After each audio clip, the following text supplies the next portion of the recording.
sa krus ay maibig pa. Pagkamatay nga sa dusa, siya namang pagkabuka ng pintuan niyong gloria.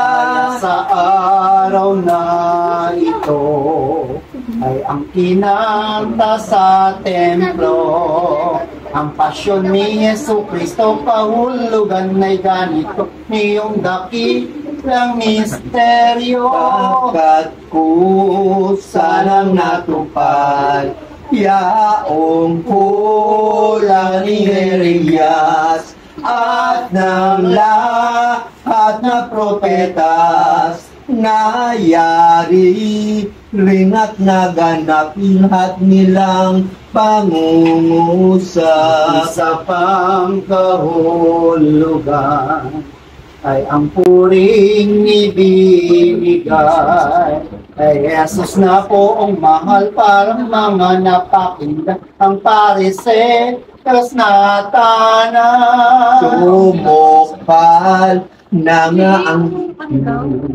at sila'y pawang nagaling. Dito na nga pinag-isip ang pagpuli at pagdakip dito sa puong maritim. Kaya nga kakumbinyagan, kung sino ka at ano man, ang iyong napakakindang pag-isip mong mahusay sa loob mo, gunang-guna. Matunaw nang at madulog ang tigas ng iyong loob. Gunita imong tibubos ang mga hirap ni Jesus nang sa iyo ay pagsa At maawa kang totoo sa iyong kapwa-tao. Buloy namang isipin mo yaong ginawa ni Kristo sa araw ng Lunes Santo.